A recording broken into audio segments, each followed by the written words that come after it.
One of the coolest things that we do in Two Brain every year is called the Intramural Open. This is an in-house competition that's a win for everybody. It's amazing for your clients. It's amazing for your staff.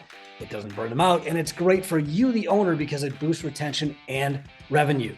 This is Run a Profitable Gym. And one of the ways that you run a profitable gym is by having an amazing, exciting culture where people are striving to get better.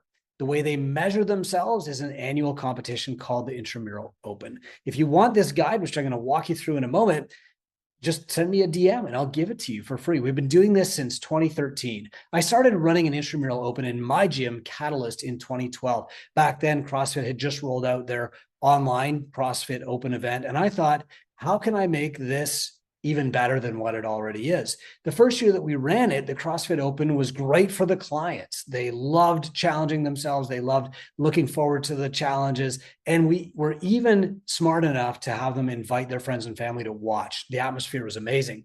But after 5 or 6 weeks, I was exhausted. The coaches were burned out. We had lost money on this thing because we'd been providing coffee and, giving t-shirts to people and stuff. And so while it felt like an amazing win for the clients, it really didn't feel like a great win for the gym overall.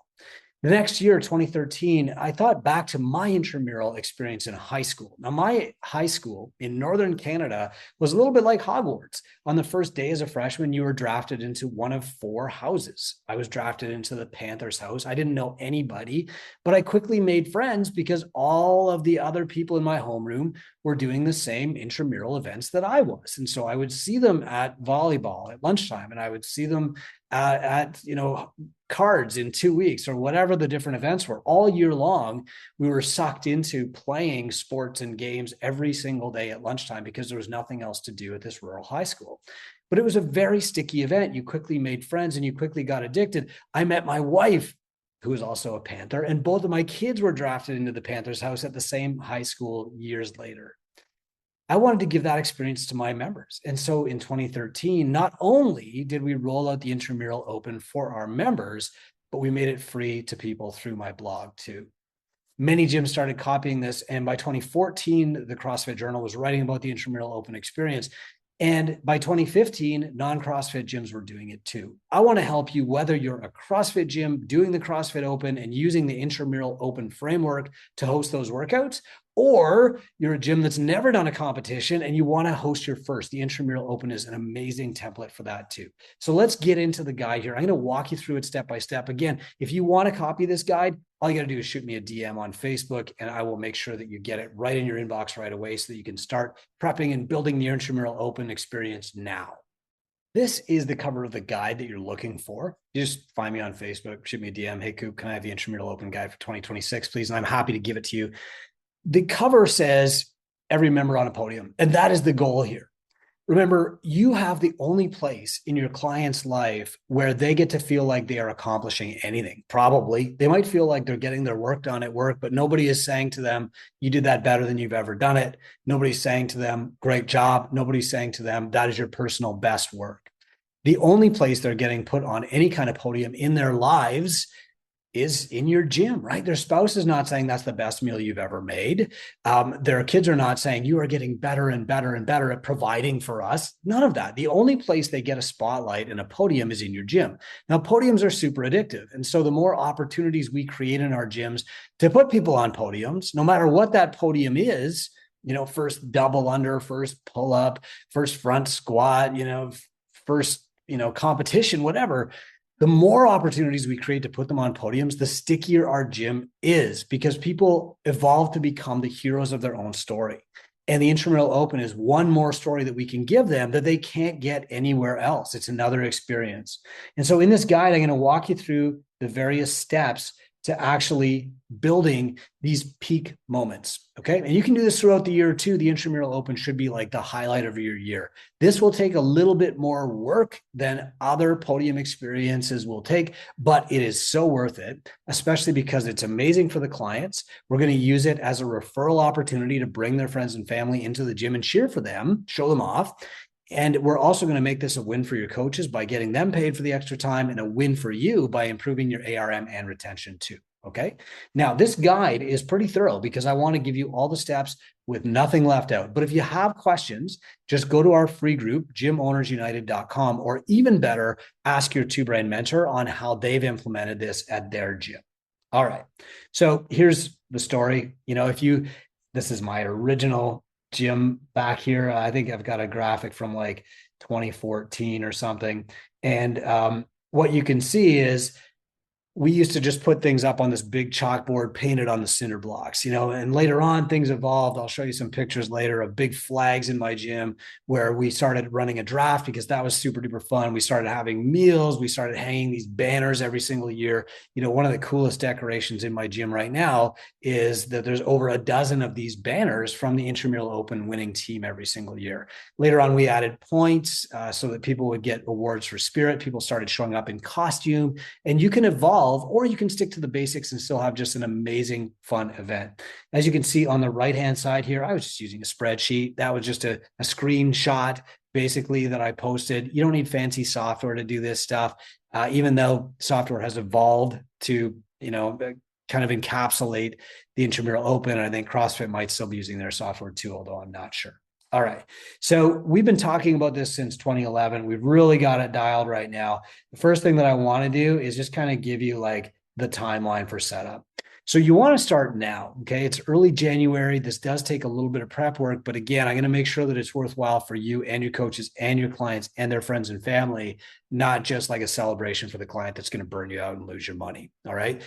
First, you're going to launch some pre-event programs. So one of the ways that this makes you money is that people want to succeed at this. When they sign up for a challenge, they want to win it. And so you can have pre-event programs. You can start out with like 6-week groups for weightlifting or 6-week groups for double unders or whatever. Most of you, 80% of you, are going to be programming your own events for this competition. So you can tailor those events to the things that your gym is good at. If you don't do snatches at your gym, don't put snatches in the competition. If you do snatches in the gym, put it in there. You can add weightlifting, you can add whatever you want.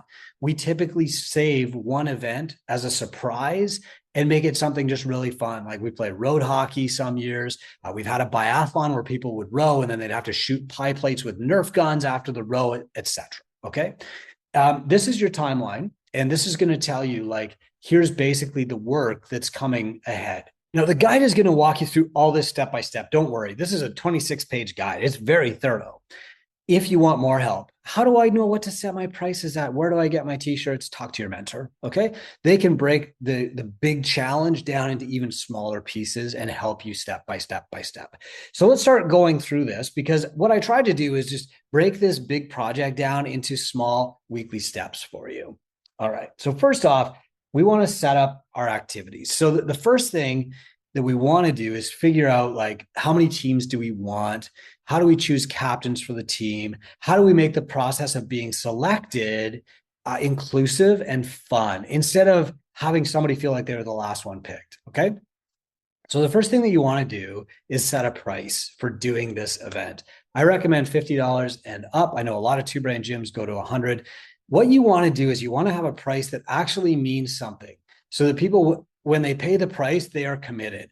If I'm paying $20 for something and I'm getting a free t-shirt, I'm not going to train extra hard for it.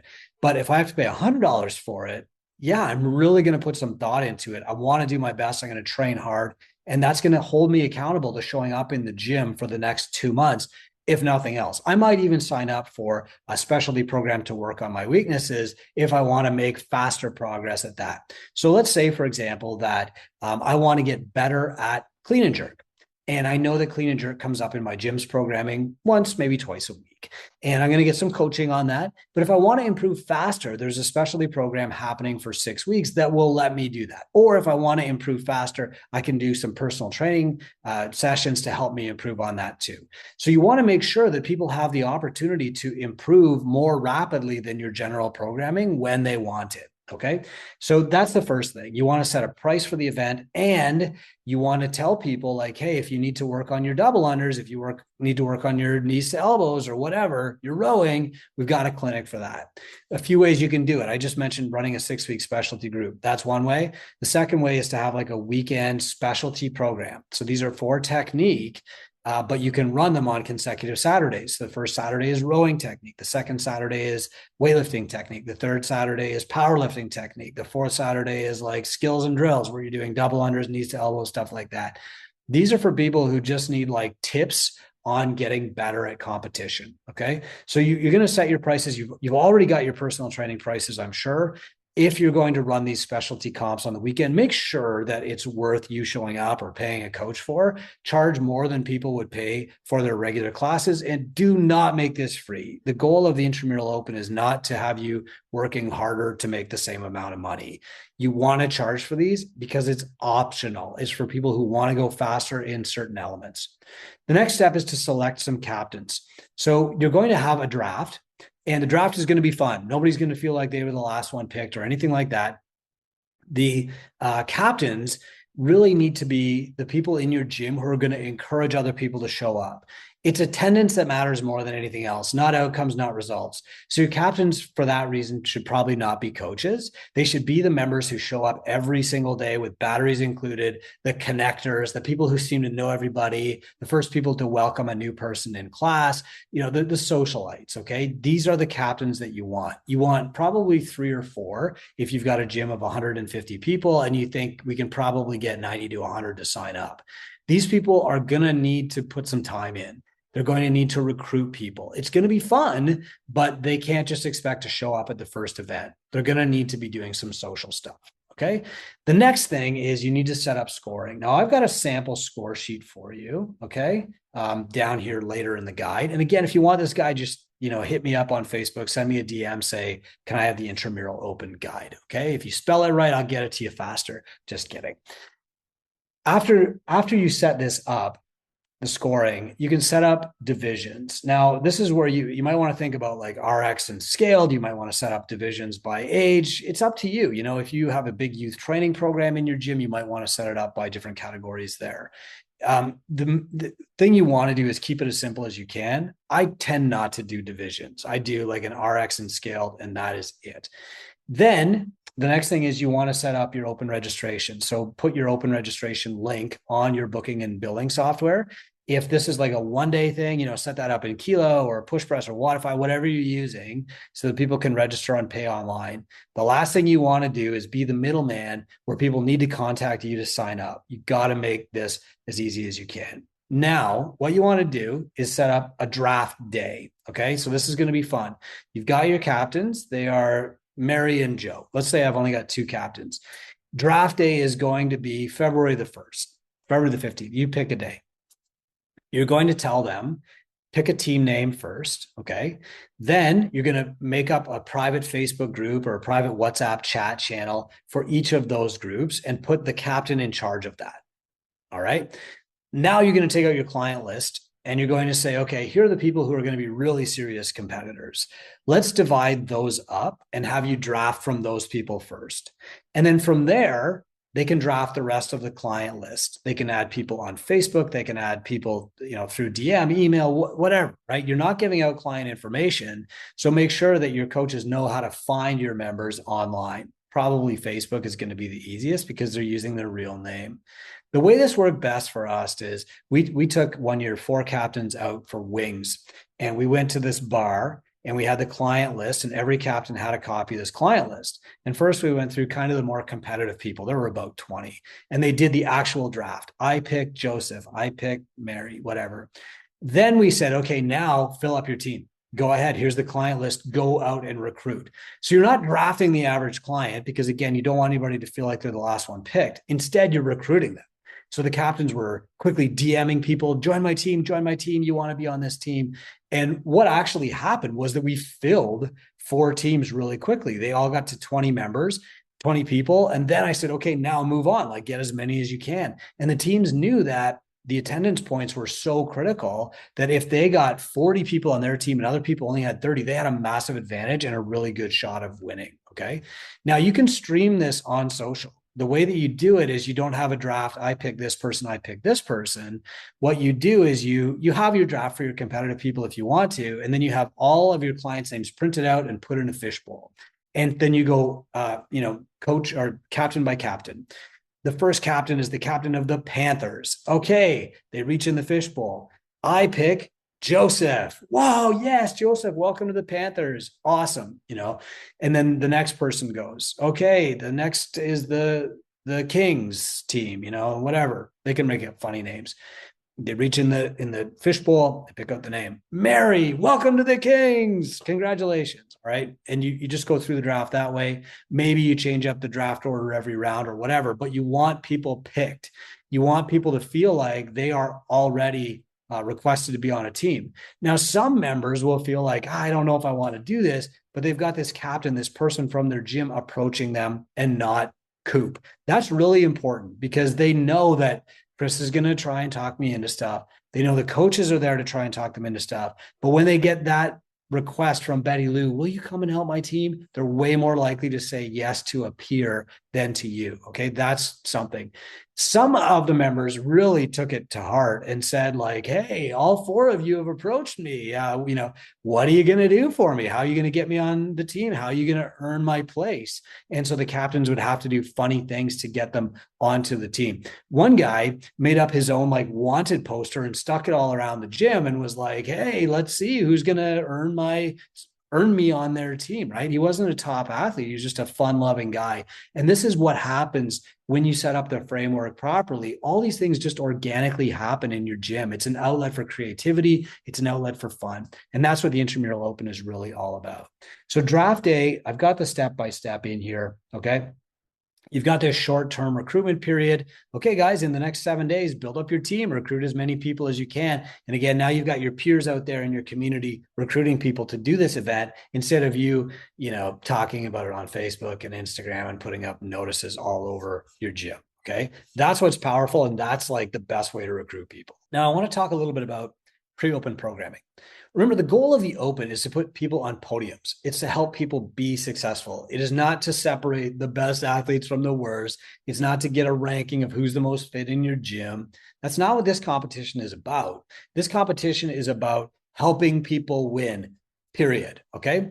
If somebody comes across as like the alpha female in your gym, we've kind of missed the point here. Instead, we want everybody to feel like they are the fittest they have ever been in their lives.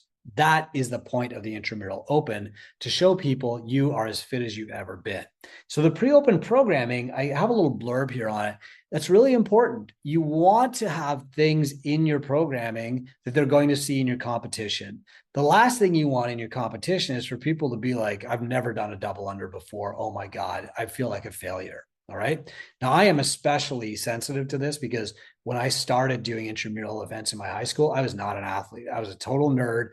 And having some events that made me feel like, oh, I could be good at this, encouraged me to do the other events where I was definitely not going to be good at it. All right. So that make sure that you're including everything in your programming, even if you're doing like a release every week where you're telling people the workouts and you're doing this big like release party or whatever. Now, I've got a step-by-step here on points and scoring.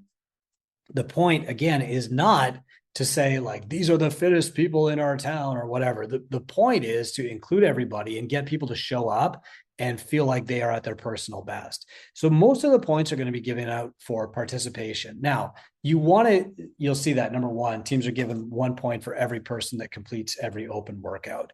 But then you can also give 3 points for people who perform at their best, because you do want to push them to perform. Okay. And then the best, and this is a great idea, is the Spirit of the Open Award. Every week, you're going to have a 5-point award for somebody who's the Spirit of the Open. And that means you can have themes. Hey, we have beach theme. There's pictures on my website of people showing up in beach clothes. There was like a vacation theme one year where people like dressed up as Disney characters. That's not something I would pick, but it's something the captains and the coaches chose. Super cool. We had hockey one week, of course, because we're in Northern Ontario. So everybody shows up in their hockey gear and does the workout. Okay. The events, this is the part that's going to be the most fun for most of you, is actually programming the events. But what you've got to remember is that it has to feel exciting. It has to feel like there's a sense of anticipation.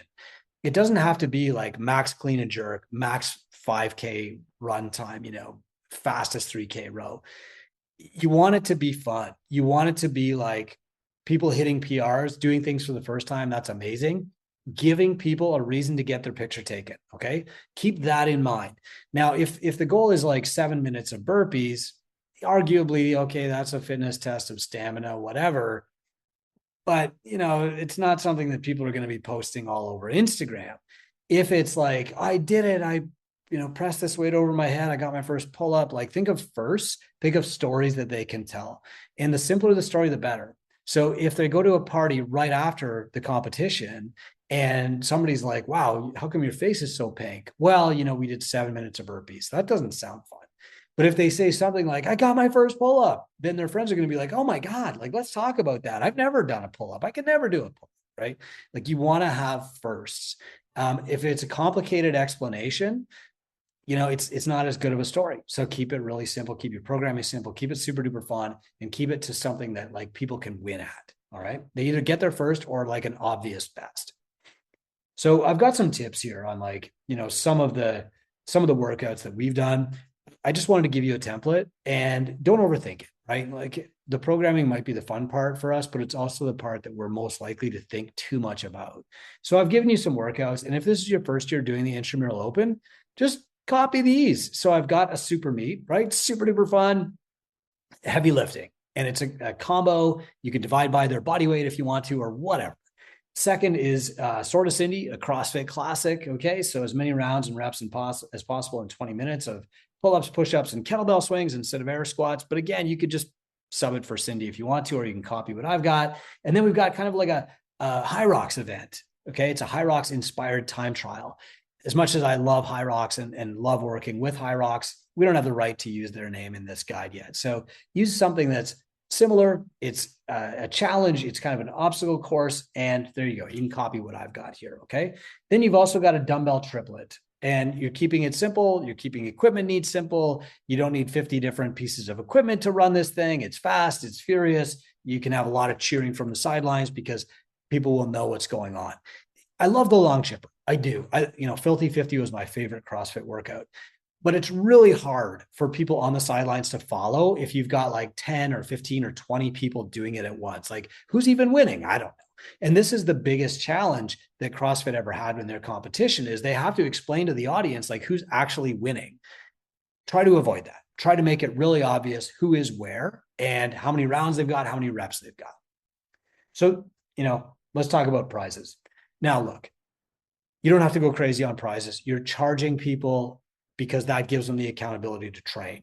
The value of charging people is inherent in the fee for it, right? If I pay $100, I'm going to train really hard. I'm going to get fitter and I'm going to have a better competition. Okay, that's enough. You don't have to also hand out prizes or cash rewards or anything like that or free anything in your gym. What we do is just like a week of lunches for the winning team. Okay, you could give everybody a t-shirt by all means. You want to give them like totems, artifacts, souvenirs, that kind of thing. But don't go overboard on the cash prizes. That's going to do is introduce like debate and, oh, come on, man, the ref miscounted, or what do you mean that wasn't a rep? It's going to introduce the wrong energy into the gym. Now, you are a coach who is the biggest fan of your athletes. You want them to do well. And I get that. You want to give them an amazing time. I get that. You want to, do this to keep them around and keep them engaged. I get that, but those things are not measurable. It's a guess. And I would bet that if I could measure it, if I could come into your gym and say, like, do the people who do competitions stick around longer? The answer is probably not. You have to be deliberate about making revenue, and you have to be deliberate about keeping people engaged if you want those things to actually happen. You can't just put out a good product. You can't just put out a fun competition and hope those things happen. You have to be deliberate about it. So first, remember that like your clients doing their best aligns with you making more money. The more coaching they get, the more they should pay for, but the more value they should also receive. That doesn't mean give them free coaching. That doesn't mean running free clinics, doing free personal training, staying after class. That devalues your coaching. You need to do the opposite. So you can run specialty courses and clinics. You can run accessory programs for strength to build up to it, or skills or whatever. You can be running some one-on-one sessions, okay? Or you can pair this with healthy habits and nutrition seminars too. Okay. So I've given you some examples here, like an example one, like a gymnastics example, a one-on-one. Okay. You can also, with registration fees, you can make recommendations. So, hey, look, maybe you haven't used supplements before, but if you're ever going to use a protein supplement, maybe like now's the time. Okay. You also want to be setting up t-shirts well in advance. You want to have like one design. You want to have a pre-order set up so that you know, okay, people need to register by February 15th to have the t-shirts in time for when we actually run the Open, for example. Okay. Don't pick that date. We work with Forever Fierce with this every year. They do an amazing job. You can also do point incentivized activities. So this can actually pay off for your gym in more ways than just like them paying you money. Remember, if you want people to leave you a 5-star review, you have to tell them to do that and how to do it. It won't just naturally happen.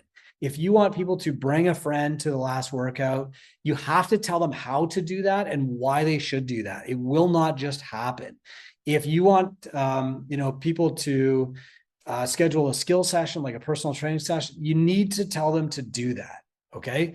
Any behavior that you want from your clients, your staff, or yourself, you need to plan for, and you need to tell them explicitly, like, here is how you do it. All right.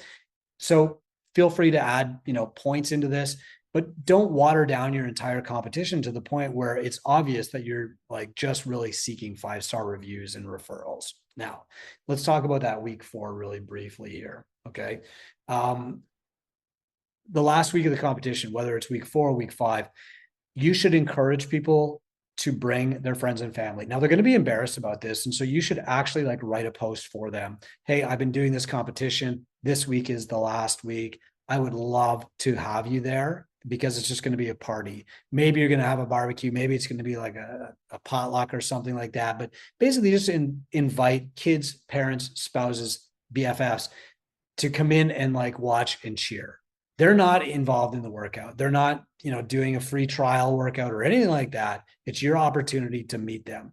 You want them to sign a waiver if they're going to be in your gym.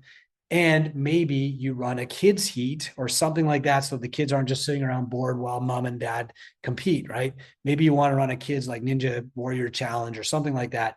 And that's a great way to get them in, get them involved, get them on your email list, and have a warm introduction so that when they are referred to you to do an NSI, you know who they are. You've got a relationship with them already.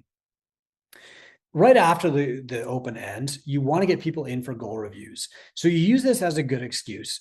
Hey, Sally, so proud of what you did. Saw your post on Instagram. I know you got your first knees to elbows. We're so proud of you. Let's talk about what's next. This is a good time for us to talk about your progress so far and the future. Click this link here. Please book a goal review right now. And what that's going to do is put that client into a goal review, let you talk about their progress, let them talk about their goals. They might have goals for the first time ever. And then for you to say, well, here's the best path to your goals. Worst case, you get a testimonial from them and possibly a referral. Hey, by the way, I met Dave when he came to watch you. Such a cool guy. Do you think if we invited him to come in and do a one-on-one session with you next week, he would come in? It's just a great opportunity for referrals. Okay. Remember, these things don't happen by accident. You have to be deliberate about them. And that's why the Intramural Open is about so much more than just like running a competition. It's being deliberate about getting referrals. It's being deliberate about putting your members on podiums. It's being deliberate about getting stories to tell on your social media, all of these things. It's being deliberate about making more money, right? So now if you've been running the Intramural Open for a decade or more, you can do a little refresh, right? Here's some ways that you can tweak the basics. These are good ideas that we've seen in the Two Brain community that you can copy. I've got them all in the book. Another thing is like draft everyone, involve the kids. You could even, if you want to do like a bring a friend week on the very last workout, make it really simple. It's a shuttle run. It's carry this weight for 5K, whatever. Be super creative and invite them to bring a friend in to help them with the load. You could do that. All right. Now, at the very start of this presentation, I said that the point here is to put your members on a podium. But if they're on a podium in an empty gym by themselves and nobody hears about it, who cares? They'll feel good. But the reality here is that you have an opportunity to make your clients famous that they don't have anywhere else. Again, their boss is not saying to them, this is the best work you've ever done. That's never happening. They're probably not even hearing good job anywhere in their lives outside of your gym. This is the way that you expand that audience to say, I am so proud of Lisa. Put her on a podium, put her on Instagram, tell her story, get a video of her talking about her journey, put that on YouTube. Really, for me, the Intramural Open, it's awesome for the clients, it's awesome for the coaches, but the way that it grows my gym is it gives me an opportunity to tell stories, and it gives me stories to tell. This is the part that most gym owners skip. But if you're not telling your members stories, you're not posting 3 times a day on social media, you're invisible. And people are going to listen to the stories of others. They're going to go sit at the campfire of that other gym who is out there telling stories because they're just more interesting. They are worth the potential client's attention. You need to be worth that attention. And the people that you want to brag about the most are right there in front of you, achieving amazing things. Like, capture it. It is worth having an extra coach at every event who's just walking around with a camera, recording everything, taking pictures, interviewing people. How did that feel? It is so worth it. That's minimal investment, and you're getting great stories to tell. You can tell these stories for like the rest of the year. Okay. So I've got, some tips here on capturing media. And then I've got some survival tips. I said that the first year that we ran the CrossFit Open, I felt like the members had a great experience. They loved it. I was exhausted. My coaches were exhausted. We hadn't had a day off in 6 weeks. I was broke. I hadn't seen my kids. And then I had to go right back into coaching again the following Monday. And every week I would get more and more tired and ask, why am I doing this? And so finally we said, look, this is not worth doing for free anymore.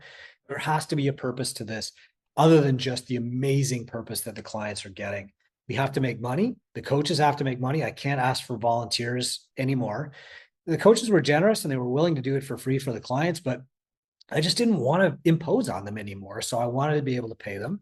I wanted to enhance the member experience by giving them like a cool t-shirt and having a big banner with their name on it at the end.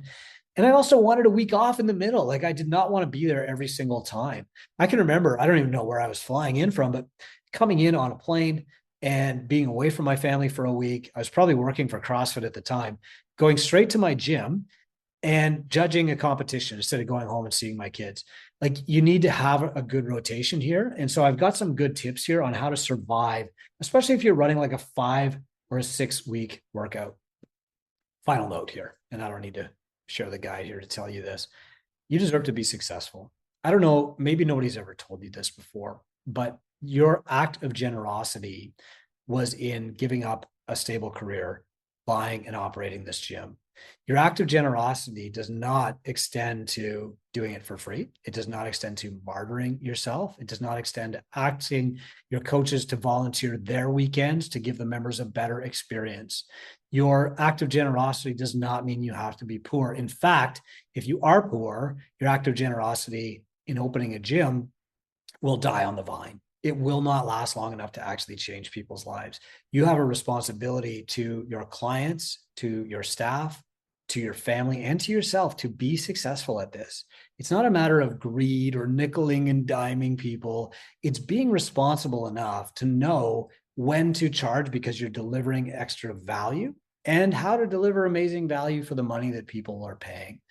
I want to just, bring that in, land the plane with that, because a lot of people will see this and say, yeah, we got to do that for our members. It sounds amazing. And they'll go out there and do it for free. And it will be good for the members in the short term, but bad for the gym in the long term. And that is not how you change people's lives. I need you to be around here for years and years and years. I want you to keep doing this kind of stuff every year so that you can keep changing lives out there. I'm Chris Cooper. This is Run a Profitable Gym. The Intramural Open is something we've been doing for over a decade.